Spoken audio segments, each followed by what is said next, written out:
Hey guys, looks like it's beer 30. Let's go see what's in the fridge today.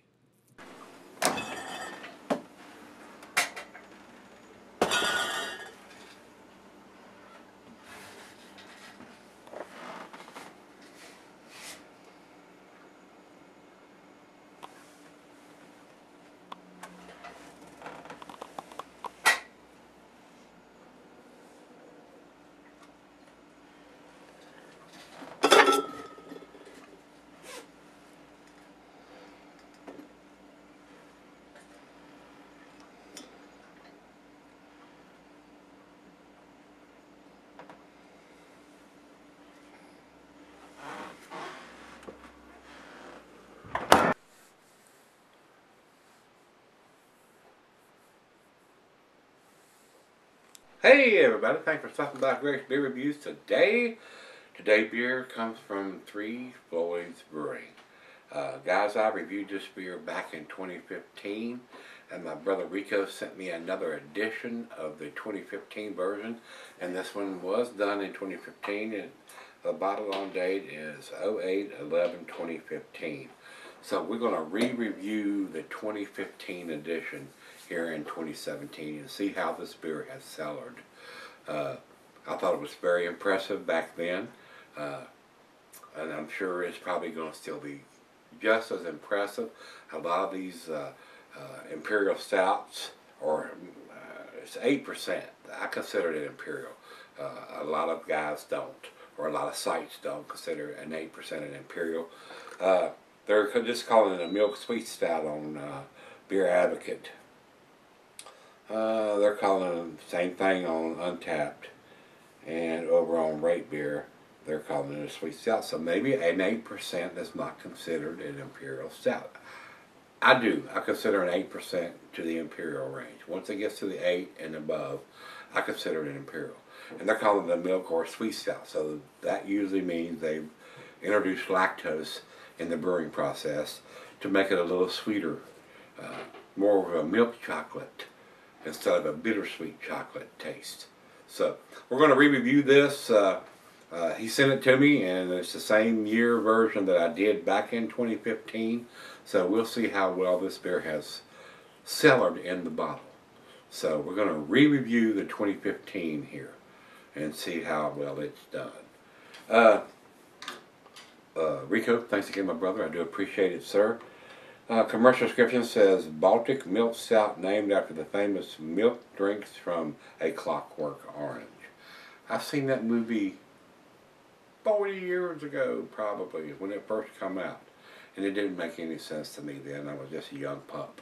I probably need to go back and watch that movie again. It probably make a lot more sense to me now than it did when I was just a teenager or whatever. Very strange movie to me. Probably the strangest movie I'd ever seen at the time. So probably need to go rewatch that movie, and it'll probably make a whole lot more sense to me now than it did then. So not a huge beer, like I said, at 8%. IBUs are listed at 30 here on Rate Beer. So and it does have the date on the bottle, and this is the same year version that I reviewed back in 2015. So this beer has been in the bottle 2 years. So I don't know exactly when in 2015 I did that review on that one, and whether they did multiple versions of that same year. I would think it's probably the exact same one that I did in 2015. So maybe I can tell you. I reviewed this beer and on October the 5th, that's when I published it in 2015. And this is April the 8th of 2017. So not quite 2 years. But I don't know when in 2015 it was done. I didn't go back and watch the video. This one was actually bottled on, like I said, 08, which is October. So it was probably pretty fresh then when I reviewed it the first time. So let's see how it's cellared and how it's held up, and if anything's changed, and if my opinion has changed on it.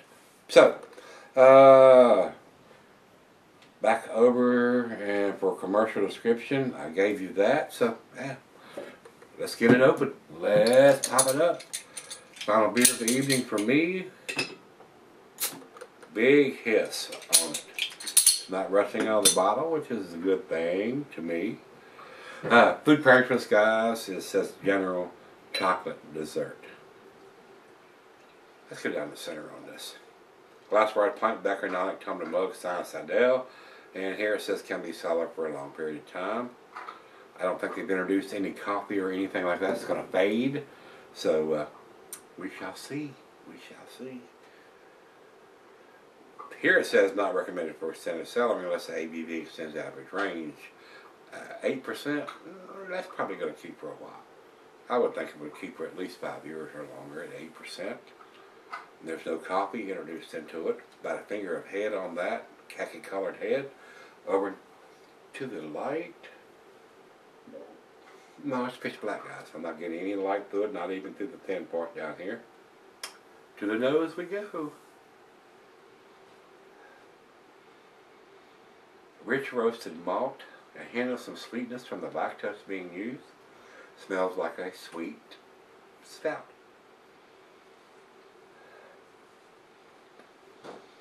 Maybe a slight hint of some tobacco in there or licorice. Molasses. It's got a wonderful aroma. Well, let's see how it held up. Cheers, everybody. Cheers, Rico.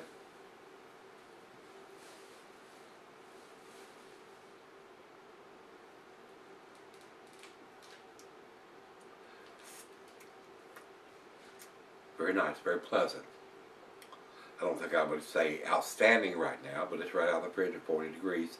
Some of those aromas and flavors come out once it comes up to room temperature. Very easy drinking, 8%.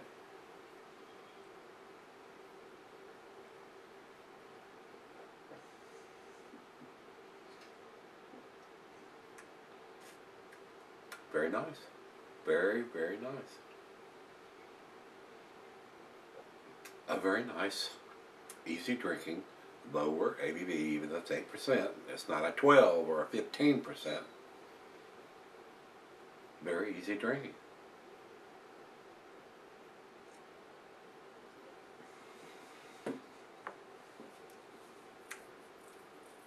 Slight hint of some tobacco in there. I would say this would go very well with a cigar. Yeah, fuck myself right into that. That's what I'm going to do. I'm going to go down on the deck, fire up a cigar, sip on this for a little bit, pour her a glass, and we'll come back and see where this ends up. Right now, I'm not blown away. I don't think it's a 10 beer, but I think it's a well-made beer. It's probably in the A category right now. But let's let it warm up and see if I can taste anything different than what I'm getting right now, and we'll make that judgment then.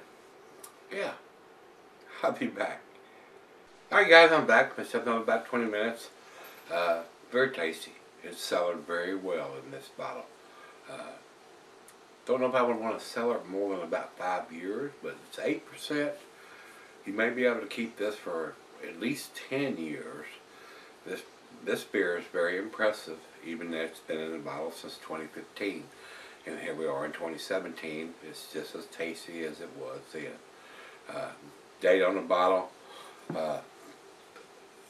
They don't give a lot of information. They'd rather spend their money on fancy, silly ass graphics as far as I'm concerned.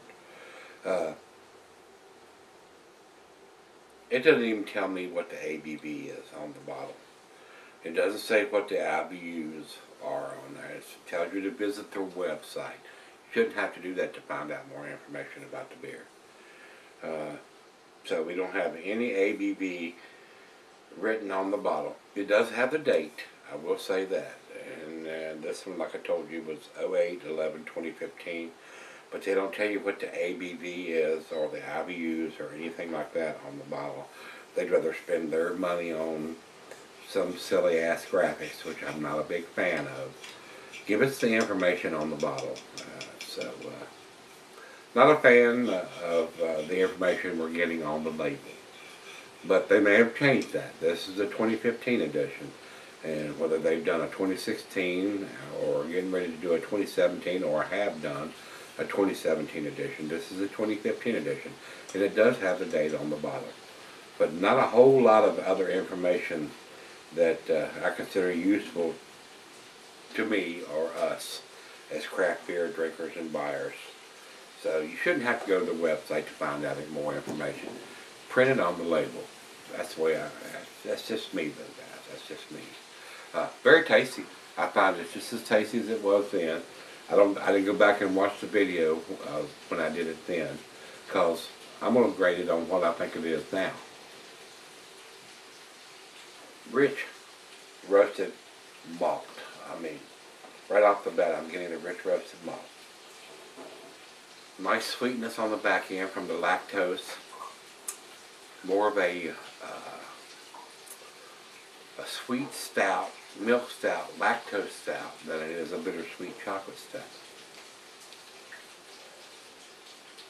Very nice, very enjoyable, very easy drinking for an 8%er.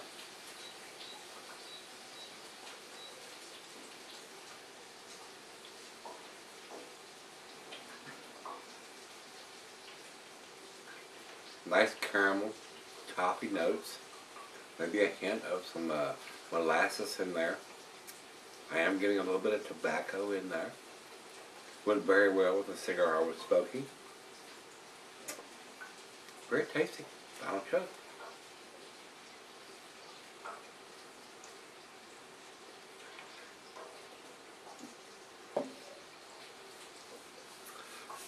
As I've been sipping on it, very nice placing. It's left on the glass. Very enjoyable. A great final beer of the evening, which it is for me. 8%er. So it's not a huge beer. It's not going to knock you down if you drink it. And I don't drink a whole bottle of anything, especially unless it's a 12-ouncer. And I will drink that, but she gets a sip or 2 or 3, whatever she wants. When I have a 22-ounce or a 750 or even a 500 milliliter, she gets some of that. 22 ounces and 750, she gets a full glass. And she liked it. It's a very tasty beer. It's sold very well. For a 2015 edition, it's very nice. You could sell this beer, and like I said, it's 2015, this 2017, not up to October for a full 2 years, but I would think this beer would sell at least for 5 years, maybe even 10, if you wanted to keep it for that long. And it may even get a little bit better over time. Some of these beers do, some of them not so much. But on this style of beer, I would think it would keep for at least 5 years, maybe longer. Just my opinion, though. So, it's not a 10 beer to me right now, guys. It's very well made. Alcohol is very well hidden. I'm going to give it a 9 out of 10. Numeric rating for me would probably be a 98. That's where I'm going to put this beer at this stage. The review is 8 out of 10. Over to Beer Advocate, that's a 91 outstanding, which is the A numbers from those guys. Over to Rate Beer says 99 overall. A numbers from those guys. They're very impressed with this. And like I said, I don't know if they do this beer every year or not. I'm not sure. There may be a 2016 version, and they may be getting ready to do or have done a 2017 edition of this beer. I don't know when in the year. This one was done in October 08. I think it says 08. Yeah, 08 on this. They may not come out till 08 of 2017 for this beer if they do it at the same time every year. And final check-in, we'll run over to Untappd. They have it at 4.05, which is in their A category. So it's an A beer all around, guys. Everybody is in agreement here. Beer Advocate, Rate Beer, Untappd, and me. It's an A beer. It's a very nice beer. Whether you get a 2015, 2016, or you wait till the 2017 is out, or if it's not out already. Very nice beer. Very tasty beer. And when you brew a beer with lactose like this one has been done, you get that sweet characteristics on the beer. It's more of a sweet chocolate, a milk chocolate, instead of a bittersweet chocolate. And this is in that category. More of a dessert beer. You could have this with any dessert, some kind of chocolate cake, brownie, or whatever. Or this could be your dessert. have your dinner, and we're going to drink this beer after dinner, and this is our dessert. So either way, so very nice beer, very tasty beer. I just wish they would give us a little more information on the label than what they're doing, and they may be doing it now, guys. I mean, this is a 2015 edition. The 2016 may have more information. It may have the ABV or the IBUs in it. I'm looking at the 2015 edition just like I did back in 2015, and this is what the information they put on it then. I didn't go to their website to check out any other additional information. So, if you've had it, let me know what you think, guys. Very tasty beer. A great final beer of the evening, which it is for me. So, 2016 may have more information than in 2017. If it's not out now, it'll be coming out probably in October if they do it at the same time every year. You may have more information than what I'm getting on the 2015 edition what I have here. So Rico, thanks again, my brother. I do appreciate you sending me this, and we're gonna say it's worth picking up. It is worth picking up. I would buy this beer if I could get it here, and the Three Floyds beer are not available here. So all you guys up there where Three Floyds in Munster, Indiana are at, you already picked this up. This is a very tasty beer. This is their Moloko. I think it's how it's pronounced. M-O-L-O-K-O from Three Floyds. Let me know what you think. Come back tomorrow. Let's go see what's in the fridge. See you then.